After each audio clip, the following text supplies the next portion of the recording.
Varicose vein മാറാനും കാലിലെ നശിച്ച ഞരമ്പുകളെ തിരിച്ചു കൊണ്ടുവരാൻ വൈറ്റമിൻ കെ അല്ലെങ്കിൽ വൈറ്റമിൻ B3 ധാരാളം കഴിക്കണമെന്ന് പറയാനുള്ള കാരണം എന്താണ്?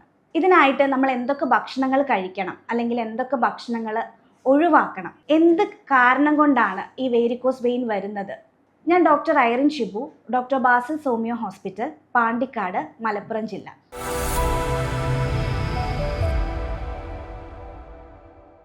ഇന്ന് ഞാൻ ഈ വീഡിയോയിൽ നിങ്ങളോട് ഡിസ്കസ് ചെയ്യാൻ പോകുന്നത് എന്തൊക്കെ കാരണങ്ങൾ കൊണ്ടാണ് ഈ വേരിക്കോസ് വെയിൻ വരുന്നത്. ഈ വേരിക്കോസ് വെയിൻ വന്നു കഴിഞ്ഞാൽ ഈ നശിച്ച ഞരമ്പുകൾ നമുക്കത് റിവേർട്ട് ബാക്ക് ചെയ്യാൻ പറ്റുമോ? എന്തൊക്കെ ഭക്ഷണങ്ങൾ കഴിക്കണം അല്ലെങ്കിൽ എന്തൊക്കെ ഭക്ഷണങ്ങൾ അവോയ്ഡ് ചെയ്യണം? വേരിക്കോസ് വെയിൻ വന്ന ഒരാളാണെങ്കിൽ അവരെന്തൊക്കെ കാര്യങ്ങൾ ശ്രദ്ധിക്കണം എന്നതാണ്. ആദ്യമേ പറയുകയാണെങ്കിൽ എന്താണ് വേരിക്കോസ് വെയിൻ? സിമ്പിളായിട്ട് പറയുകയാണെങ്കിൽ നമ്മുടെ കാലിലെ രക്തക്കുഴൽ വീർത്ത് തടിച്ച് ചുരുണ്ടുകൂടി കിടക്കുന്നതിനെയാണ് നമ്മൾ വേരിക്കോസ് വെയിൻ എന്ന് പറയുന്നത്. നമ്മുടെ ബോഡിയിൽ പലയിടത്തായിട്ട് വേരിക്കോസ് വെയിൻ ഉണ്ട്.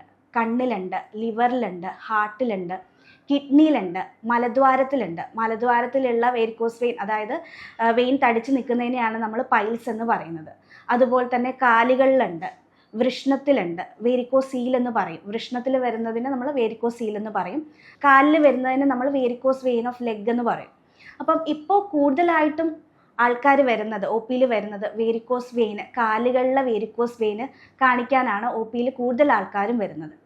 ഇതിൻ്റെ മെയിൻ റീസൺ എന്താണ്? ആദ്യമേ പറയുകയാണെങ്കിൽ നമ്മുടെ ബോഡിയിൽ 2 രക്തക്കുഴലുകളാണുള്ളത്. ഒന്ന് ആർട്ടറിയും ഒന്ന് വെയിനും. ആർട്ടറിയുടെ ജോലി എന്ന് പറയുന്നത് നമ്മുടെ ഹാർട്ടിൽ നിന്ന്, അതായത് ശുദ്ധരക്തത്തെ പമ്പ് ചെയ്ത് നമ്മുടെ ബോഡിയുടെ ഡിഫറെൻറ്റ് പാർട്ടിലേക്ക് എത്തിക്കുക എന്നതാണ്. എന്നാൽ വെയിൻ ചെയ്യുന്നതോ നമ്മുടെ അശുദ്ധ രക്തത്തെ പമ്പ് ചെയ്ത് ഹാർട്ടിലെത്തി അത് പ്യൂരിഫൈ ചെയ്ത് വീണ്ടും നമ്മുടെ ബോഡിയിലെ എല്ലാ പാർട്ടിലും എത്തിക്കുക എന്നാണ്. ഈ വെയിൻസിന് വാൽവ്സ് ഉണ്ട്. ഈ വാൽവ്സിൽ വരുന്ന വീക്ക്നെസ് അല്ലെങ്കിൽ അതിൻ്റെ ഇലാസ്റ്റിസിറ്റി നഷ്ടപ്പെടുമ്പോൾ ഈ അശുദ്ധ രക്തത്തെ മുകളിലേക്ക് പമ്പ് ചെയ്യുന്നതിൽ അവിടെ ഒരു തകരാറ് വരും. അപ്പോൾ ഈ ഒരു വാൽവിൻ്റെ ഇലാസ്റ്റിസിറ്റി നഷ്ടപ്പെടുമ്പോൾ ഈ അശുദ്ധ രക്തം താഴെ തന്നെ കെട്ടിക്കിടക്കും. അതായത് നമ്മുടെ ലോവർ എക്സ്ട്രിമിറ്റീസിൽ കെട്ടിക്കിടക്കും. അത് പമ്പ് ചെയ്യാൻ പറ്റില്ല. ഈ ഒരു അവസ്ഥയാണ്, ഇതാണ് മെയിൻ റീസൺ എന്ന് പറയുന്നത്. നമ്മുടെ വാൽവിൻ്റെ വീക്ക്നെസ് അല്ലെങ്കിൽ അതിൻ്റെ ഇലാസ്റ്റിസിറ്റി നഷ്ടപ്പെടുമ്പോൾ അശുദ്ധ രക്തം കാലിൽ തളം കെട്ടി കിടക്കും. ഇത് കാരണമാണ് വേരിക്കോസ് വെയിൻ വരുന്നത്. ഇനി ഇതിന് പുറമെ എന്തൊക്കെ കാരണങ്ങൾ കൊണ്ടാണ് വേരിക്കോസ് വെയിൻ വരുന്നത് എന്ന് നോക്കാം. ആദ്യമേ പറയുകയാണെങ്കിൽ ഹോർമോണൽ ഇംബാലൻസ് കാരണം. ഒരു 80% എടുത്ത് നോക്കുകയാണെങ്കിൽ സ്ത്രീകളിലാണ് വേരിക്കോസ് വെയിൻ കൂടുതലായിട്ട് കാണുന്നത്. പുരുഷന്മാരിൽ ഒരു 20% വേരിക്കോസ് വെയിൻ കാണുന്നത്. പുരുഷന്മാരിൽ കാണാനുള്ള ഒരു കാരണം എന്ന് പറയുന്നത് ആൽക്കഹോൾ അല്ലെങ്കിൽ സ്മോക്കിംഗ് കാരണമാണ്. രണ്ടാമത് നമ്മൾ എടുത്ത് പറയുകയാണെങ്കിൽ പാരമ്പര്യമായിട്ട്, ഇപ്പോൾ അച്ഛനോ അമ്മയ്ക്കോ വേരിക്കോസ് വെയിൻ ഉണ്ടെങ്കിൽ അത് പാരമ്പര്യമായിട്ട്, ഹെറിഡിറ്ററി ആയിട്ട് മക്കൾക്കും കിട്ടാനുള്ള ചാൻസ് കൂടുതലാണ്. മൂന്നാമത്തെ ഒരു റീസൺ ആണ് പ്രഗ്നൻസി ടൈമിൽ. അതായത് പ്രഗ്നൻസി ടൈമിൽ വെയിറ്റ് ഗെയിൻ ചെയ്യും. അതോടൊപ്പം തന്നെ കാലിലെ വെയിൻസ് അവിടെ തന്നെ മെറ്റബോളിസത്തിന് ചേഞ്ച് വരും. അത് കാരണം ഈ കാലിലെ ഞരമ്പ് വീർത്ത് തടിച്ച് നിൽക്കും. ഒരു 80% പ്രഗ്നൻസി കഴിഞ്ഞാൽ അത് തനിയെ മാറിക്കോളും. പക്ഷേ 20% സ്ത്രീകളിൽ ആ ഒരു വേരിക്കോസ് വെയിൻ സ്റ്റിൽ അതേപോലെ തന്നെ നിൽക്കും. വേറൊരു റീസൺ ആണ് അമിതഭാരം, അതായത് ഒബേസിറ്റി കൂടിക്കഴിഞ്ഞാലും പ്രഷർ കൂടും, കാലിലെ വെയിന് തടിച്ച് വീർത്തിരിക്കും. വേറെ 2 റീസൺ ആണ്. ഒന്നെങ്കിൽ വൈറ്റമിൻ കെയുടെ അല്ലെങ്കിൽ വൈറ്റമിൻ ബി കോംപ്ലക്സിൻ്റെ ഡെഫിഷ്യൻസി കാരണം നമുക്ക് ഈ ഒരു വേരിക്കോസ് വെയിൻ വരാൻ ചാൻസ് ഉണ്ട്. നെക്സ്റ്റ് എടുത്ത് പറയുകയാണെങ്കിൽ ജോലി സംബന്ധമായിട്ട്, അതായത് കൂടുതലായിട്ട് നിൽക്കുന്നവരിൽ ഈ വേരിക്കോസ് വെയിൻ കാണും. ഉദാഹരണമായിട്ട് ടീച്ചേഴ്സ് അല്ലെങ്കിൽ ട്രാഫിക് പോലീസ്. കൂടുതൽ നേരം നിന്ന് കഴിഞ്ഞാലും കൂടുതലായിട്ട് ഇരുത്തുള്ളവർക്കും വേരിക്കോസ് വെയിൻ കാണുന്നതാണ്. ഇനി ഈ വേരിക്കോസ് വെയിൻ്റെ സ്റ്റേജസ് പറയുകയാണെങ്കിൽ, എടുത്ത് പറയുകയാണെങ്കിൽ പ്രധാനമായിട്ട് 5 സ്റ്റേജുകളാണുള്ളത്. സ്റ്റേജ് 1 എന്ന് പറയുന്നത് വലിയ ലക്ഷണങ്ങളൊന്നും കാണിക്കില്ല. അതായത് നമ്മുടെ തൊടയുടെ ഇന്നർ തൈയിൽ ഒരു സ്പൈഡർ വെബ് പോലെ, ഒരു ചിലന്തി വല പോലെ വെയിന് കിടക്കുന്നത് കാണാൻ പറ്റും. അതായത് ആകെ ഒരു കളർ ചേഞ്ച് മാത്രമേ ഉണ്ടാവുള്ളൂ. സ്റ്റേജ് 2 വരുമ്പം പേഷ്യൻ്റ്, അതായത് ഈ വെരിക്കോസ് വെയിൻ ഉള്ളവർ പറയും കുറേ നേരം നിൽക്കുമ്പോൾ കാലിന് ഒരു കടച്ചിൽ തോന്നും. അപ്പം നമുക്ക് കുറേ നേരം നിൽക്കുമ്പം ഇരിക്കാൻ തോന്നും. അല്ലെങ്കിൽ സ്റ്റേജ് 3 പോകുമ്പം നീർക്കെട്ട് വരും. അതായത് കുറേ നേരം നിൽക്കുമ്പോൾ അല്ലെങ്കിൽ കുറേ നേരം ഇരിക്കുമ്പം കാല് വീർത്തിരിക്കും. അപ്പം നമ്മൾ ഈ സ്റ്റേജ് 2 ചികിത്സിക്കാൻ തുടങ്ങിക്കഴിഞ്ഞാൽ നമുക്ക് നല്ല മാറ്റം ഈ ഒരു വേരിക്കോസ് വെയിനിന് കിട്ടാറുണ്ട്. സ്റ്റേജ് 3യിലേക്ക് പോകുമ്പോൾ ഞാൻ പറഞ്ഞു നീർക്കെട്ട്, പെയിന്, ഇതൊക്കെയാണ് മെയിൻ സിംറ്റംസ് എന്ന് പറയുന്നത്.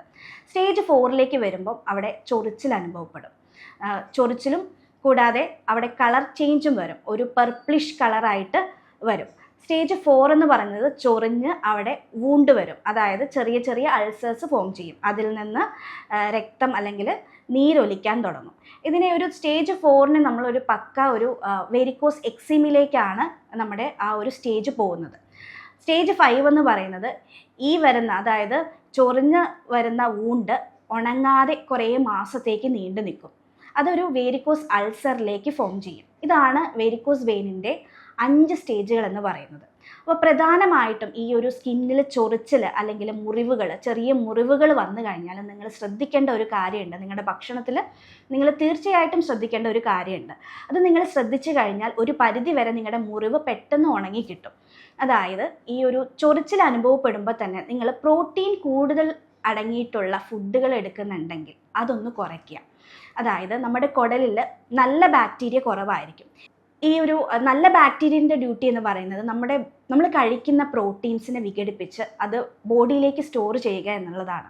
അപ്പോൾ നല്ല ബാക്ടീരിയ നമ്മുടെ കുടലിൽ കുറവാണെങ്കിൽ പ്രോട്ടീനെ വിഘടിപ്പിക്കാൻ പറ്റില്ല. അപ്പോൾ ഈ പ്രോട്ടീൻ ഡയറക്റ്റ് ആയിട്ട് ബ്ലഡിലേക്ക് ഇറങ്ങും. ഈ ബ്ലഡിലേക്ക് ഇറങ്ങിക്കഴിഞ്ഞാൽ ഇത് ബ്ലഡിൻ്റെ വെസൽസിനെ ഡാമേജ് ചെയ്യും. ഇതുവഴി ഈ ഒരു മുറിവ് ഉണങ്ങാതെ നിൽക്കും.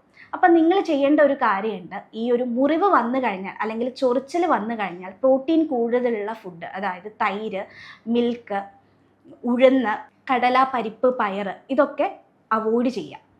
അപ്പോൾ നിങ്ങൾക്ക് തന്നെ അറിയാൻ പറ്റും, ഒരു 2 വീക്ക് കഴിയുമ്പോഴേക്കും ഈ ഉണങ്ങാത്ത മുറിവിന് തന്നെ ഡിഫറൻസ് വരുന്നതായിട്ട് നിങ്ങൾക്ക് കാണാൻ പറ്റും. ഇനി ഈ വീഡിയോയിൽ ഞാൻ എടുത്തു പറയുന്നത് എന്തുകൊണ്ടാണ് ഈ വൈറ്റമിൻ കെ അല്ലെങ്കിൽ വൈറ്റമിൻ B3 കൂടുതൽ കഴിക്കാൻ പറയുന്നത് എന്നതാണ്. അതായത് വേരിക്കോസ് വെയിൻ ഉള്ളവർ ഈ നശിച്ച ഞരമ്പിനെ തിരിച്ചു കൊണ്ടുവരാൻ വൈറ്റമിൻ കെ അല്ലെങ്കിൽ വൈറ്റമിൻ B3 ധാരാളം കഴിക്കണമെന്ന് പറയും. ഈ വൈറ്റമിൻ കെ എന്ന് പറയുന്നത് നമ്മുടെ ബ്ലഡ് കട്ടയാക്കാൻ സഹായിക്കുന്ന ഒന്നാണ്. അതായത് അനാവശ്യമായിട്ടുള്ള ഈ വെയിനിൻ്റെ ലീക്കേജ്, അതായത് ബ്ലീഡിങ് കുറയ്ക്കാൻ ഇത് സഹായിക്കും. രണ്ടാമതെന്ന് പറയുന്നത് കാൽഷ്യം ഡെപ്പോസിഷൻ കുറയ്ക്കും. അതായത് വെയിനിനുള്ളിലുള്ള കാൽഷ്യം ഡെപ്പോസിഷൻ കുറച്ച് ബ്ലഡ് ഫ്രീ ആയിട്ട് മൂവ് ചെയ്യാൻ ഈ വൈറ്റമിൻ കെ അടങ്ങിയിട്ടുള്ള ഫുഡ് ധാരാളം സഹായിക്കും. അപ്പോൾ നമുക്ക് വൈറ്റമിൻ കെ ധാരാളം അടങ്ങിയിട്ടുള്ള ഫുഡ് എന്ന് പറയുന്നത് ഒന്നാമതായിട്ട് പറയുകയാണെങ്കിൽ ഗ്രീൻ ലീഫി വെജിറ്റബിൾസ് ആണ്. അതിൽ തന്നെ മുരിങ്ങയില, ചീര, ക്യാബേജ്, ബ്രക്കോളി, ഇതൊക്കെ ധാരാളമായിട്ട് കഴിക്കാം. നെക്സ്റ്റ് എന്ന് പറയുന്നത് ഗ്രീൻ ബീൻസ് അല്ലെങ്കിൽ അവക്കാഡോ, കുക്കുംബർ, ഇതിലെല്ലാം ധാരാളം വൈറ്റമിൻ കെ അടങ്ങിയിട്ടുണ്ട്. നെക്സ്റ്റ് നോക്കുകയാണെങ്കിൽ വൈറ്റമിൻ B3, അതായത് വൈറ്റമിൻ B3യുടെ ഡ്യൂട്ടി എന്ന് പറയുന്നത് ഈ വെയിനിലുള്ള ഇൻഫ്ലമേഷൻ, നീർക്കെട്ട് കുറച്ച് ബ്ലഡ് സ്മൂത്താക്കി പോകാൻ സഹായിക്കും. അതോടുകൂടി ഈ ബ്ലഡ് സർക്കുലേഷൻ ഇംപ്രൂവ് ചെയ്യാനും ചെറിയ വെയിനിനുള്ളിലുള്ള ചെറിയ നീർക്കെട്ട് കുറയ്ക്കാനും ഇത് സഹായിക്കും. അപ്പോൾ വൈറ്റമിൻ B3 അടങ്ങിയിട്ടുള്ള ഫുഡുകളാണ് മെയിനായിട്ടും പറയുകയാണെങ്കിൽ നട്ട്സിലാണെങ്കിൽ ആൽമണ്ട്, അതുപോലെ ഗ്രൗണ്ട് നട്ട്, കാഷ്യൂ, ഇതൊക്കെയാണ് വൈറ്റമിൻ B3 ധാരാളം അടക്കിയിട്ടുള്ള നട്ട്സ് എന്ന് പറയുന്നത്. പിന്നെ ചിക്കൻ അല്ലെങ്കിൽ ഫിഷ്, എഗ്ഗ്, ഇതൊക്കെ കഴിക്കുന്നതുകൊണ്ട് കുഴപ്പമില്ല. ഇതിലൊക്കെ ധാരാളം വൈറ്റമിൻ B3 അടങ്ങിയിട്ടുണ്ട്. പിന്നെ വൈറ്റമിൻ B3 ധാരാളം അടങ്ങിയിട്ടുള്ള ഫുഡാണ് ഹോൾ ഗ്രെയിൻസ്, അതായത് വീറ്റ്, ബാർലി, ഓട്സ്, ഇതൊക്കെയാണ് വൈറ്റമിൻ B3 റിച്ച് ഫുഡ് എന്ന് പറയുന്നത്. നെക്സ്റ്റ് ഈ വാൽവിൻ്റെ ഹെൽത്തിനെ ഇംപ്രൂവ് ചെയ്യിക്കാൻ, അതായത് വെയിൻ റിച്ച് ഹെൽത്തി ഫുഡ് എന്ന് പറയുന്നത് സീഡ്സിലാണെങ്കിൽ സൺഫ്ലവർ സീഡ്സ്, ഫ്ലാക്സ് സീഡ്, ഇതിലൊക്കെ ധാരാളം ഒമേഗ 3 അടങ്ങിയിട്ടുണ്ട്. ഇത് വെയിനിൻ്റെ പ്രൊട്ടക്ഷനെ സഹായിക്കുന്നു. നെക്സ്റ്റ് പറയുകയാണെങ്കിൽ ബ്ലഡ് തിന്നിങ് ആയിട്ട് ആക്ട് ചെയ്യുന്നതാണ് ഈ ഒനിയൻ അല്ലെങ്കിൽ ഗാർലിക് എന്ന് പറയുന്നത്. ഇത് നിങ്ങൾക്ക് ഫുഡിൽ ധാരാളം ഉൾപ്പെടുത്താം. നെക്സ്റ്റ് വൈറ്റമിൻ C റിച്ച് ആയിട്ടുള്ള സിട്രസ് ഫ്രൂട്ട്സ് ധാരാളം കഴിക്കുന്നത് നല്ലതാണ്. ഇനി എന്തൊക്കെ ഭക്ഷണങ്ങളാണ് നമ്മൾ അവോയ്ഡ് ചെയ്യേണ്ടത്? പൂർണ്ണമായിട്ടും നമ്മൾ റിഫൈൻഡ് ഷുഗർ കംപ്ലീറ്റ് ആയിട്ട് അവോയ്ഡ് ചെയ്യാം. നെക്സ്റ്റ് ഡീപ്പ് ഫ്രൈഡ് ആയിട്ടുള്ള ഓയിലി ഫുഡ്സ് നിങ്ങൾ കംപ്ലീറ്റ് ആയിട്ട് അവോയ്ഡ് ചെയ്യുക. ഇത് നിങ്ങൾ കൂടുതൽ കഴിക്കുമ്പോൾ വെയിനിൻ്റെ വാൽവിനെ ഡാമേജ് ചെയ്യുകയാണ് ചെയ്യുക. നെക്സ്റ്റ് പറയുകയാണെങ്കിൽ കാർബണേറ്റഡ് ആയിട്ടുള്ള ഡ്രിങ്ക്സ് അല്ലെങ്കിൽ ആൽക്കഹോൾ, ഇത് വാൽവിൻ്റെ ഡാമേജിലേക്കാണ് ലീഡ് ചെയ്യുക. ഇനി ഈ വേരിക്കോസ് വെയിൻ ഉള്ളവർ ശ്രദ്ധിക്കേണ്ട കുറച്ച് കാര്യങ്ങളുണ്ട്. നമ്പർ 1 എക്സസൈസ് ആണ്. അതായത് അരയ്ക്ക് കീഴ്പോട്ടുള്ള എക്സസൈസ് ചെയ്യുക. ഡെയിലി നിങ്ങളൊരു 20 മിനിറ്റെങ്കിലും നടക്കുക, ദേഹം അനങ്ങി നടക്കുക, അല്ലെങ്കിൽ കാഫ് റേസ് എക്സസൈസ് ചെയ്യാം. അതായത് നിങ്ങൾ എവിടെയെങ്കിലും പിടിച്ചു നിന്നിട്ട് നിങ്ങൾ ഉപ്പൂറ്റിയിൽ നിൽക്കുക, അതുപോലെ തന്നെ ഒരു 10 വരെ എണ്ണുക, പിന്നെ നിങ്ങൾ പാദത്തിൽ നിൽക്കുക. ഇങ്ങനെ നിൽക്കുന്നത് വഴി നിങ്ങളുടെ സോളിയസ് മസിൽ കൺട്രാക്ട് ചെയ്യും, ബ്ലഡ് സർക്കുലേറ്റ് ചെയ്യാൻ സഹായിക്കുകയും ചെയ്യും. അടുത്തതായിട്ട് നിങ്ങൾ ചെയ്യേണ്ടതാണ് ഒബേസിറ്റി, അതായത് വെയിറ്റ് കുറയ്ക്കുക. അതിനായിട്ട് നിങ്ങൾ എക്സസൈസ് ചെയ്യണം. നെക്സ്റ്റ് നിങ്ങൾ ശ്രദ്ധിക്കേണ്ടത്, നിങ്ങളുടെ അരയ്ക്ക് മുകളിലോട്ട് നിങ്ങൾ ഇറുകിയ എന്തെങ്കിലും വസ്ത്രങ്ങൾ ധരിക്കുന്നതാണെങ്കിൽ അത് അവോയ്ഡ് ചെയ്യാൻ ശ്രദ്ധിക്കുക. പിന്നെ കംപ്രഷൻ ഗാർമെൻറ്റ്സ് കിട്ടും, അത് യൂസ് ചെയ്യുക. അതായത് ടൈറ്റായിട്ട് നിൽക്കുമ്പോൾ ബ്ലഡ് ഓവർ ടൈറ്റ് ആയിട്ടുള്ളത് യൂസ് ചെയ്യാതിരിക്കുക. അങ്ങനെ ഓവർ ടൈറ്റ് ആയിട്ട് ഇരുന്ന് കഴിഞ്ഞാൽ ബ്ലഡ് സർക്കുലേഷൻ കറക്റ്റായിട്ട് നടക്കില്ല. നിങ്ങളുടെ കാലിന്, അതായത് സോക്സ് ഉണ്ടാവും, നിങ്ങളുടെ കാലിന് പാകമായിട്ടുള്ള ഈ ഒരു ഗാർമെൻറ്റ്സ് യൂസ് ചെയ്യുക. അതുവഴി അവിടുത്തെ നീർക്കെട്ട് കുറയ്ക്കാൻ സഹായിക്കും. ഇങ്ങനെയൊക്കെ ചെയ്തിട്ടും നിങ്ങളുടെ വേരിക്കോസ് വെയിനിന് യാതൊരു മാറ്റവും ഇല്ലെങ്കിൽ നിങ്ങൾ ഫസ്റ്റ് വേരിക്കോസ് വെയിൻ ഉണ്ടെങ്കിൽ തന്നെ നിങ്ങൾ ആദ്യം ചേഞ്ച് ചെയ്യേണ്ടത് നിങ്ങളുടെ ഫുഡ്, അതായത് കഴിക്കുന്ന ഫുഡിൻ്റെ പാറ്റേൺ ആണ് ശ്രദ്ധിക്കേണ്ടത്. ഇത്രയൊക്കെ ചെയ്തിട്ടും നിങ്ങൾക്കൊരു മാറ്റം ഇല്ലെങ്കിൽ നിങ്ങൾ അടുത്ത് കാണുന്ന ഒരു ഡോക്ടറെ പോയി കാണിക്കേണ്ടതാണ്. ഈ ഹോമിയോപ്പതി ചികിത്സയിൽ ഈ ഒരു സെക്കൻഡ് സ്റ്റേജിലൊക്കെ നിങ്ങൾ വരികയാണെങ്കിൽ മരുന്നിലൂടെ തന്നെ നിങ്ങൾക്കത് കംപ്ലീറ്റ് ആയിട്ട് മാറി കിട്ടുന്നതാണ്. ഈ ഒരു 4th സ്റ്റേജ് അല്ലെങ്കിൽ 5th സ്റ്റേജ് എത്തുമ്പോഴാണ് നമുക്കും അതൊരു ബുദ്ധിമുട്ടായിട്ട്, അതായത് ഇപ്പോൾ അൾസറൊക്കെ ആണെങ്കിൽ കുറച്ച് നാളെടുക്കും മരുന്ന് എടുത്തു കഴിഞ്ഞാൽ, പെട്ടെന്നൊരു റിക്കവറി ഉണ്ടാവില്ല. എന്നാൽ സെക്കൻഡ് സ്റ്റേജ് അല്ലെങ്കിൽ ഒരു 3rd സ്റ്റേജ് എത്തിക്കഴിഞ്ഞാൽ നമുക്ക് മരുന്നിലൂടെ തന്നെ ആ ഒരു വേദന അല്ലെങ്കിൽ ആ ഒരു ചൊറിച്ചിൽ ഇതൊക്കെ നമുക്ക് കുറയ്ക്കാൻ പറ്റും. അപ്പം ഈ ഒരു ചികിത്സയെക്കുറിച്ച് നിങ്ങൾക്ക് കൂടുതൽ എന്തെങ്കിലും അറിയാനുണ്ടെങ്കിൽ നിങ്ങൾക്ക് താഴെ കാണുന്ന നമ്പറിൽ എന്നെ കോൺടാക്റ്റ് ചെയ്യാവുന്നതാണ്.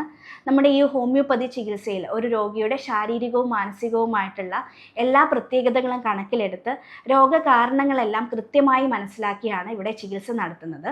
നിങ്ങൾക്ക് നേരിട്ട് ഹോസ്പിറ്റലിൽ എത്താൻ ബുദ്ധിമുട്ടുള്ളവരാണെങ്കിൽ ഓൺലൈൻ വഴി കൺസൾട്ടേഷൻ നടത്തിയതിന് ശേഷം മരുന്ന് നിങ്ങളുടെ വീട്ടിലെത്തിച്ചു തരുന്നതായിരിക്കും. സ്നേഹത്തോടെ doctor Irene Shibu, doctor Basil homeo hospital, Pandikkad, Malappuram ജില്ല, കോഴിക്കോട്, നടക്കാവ്.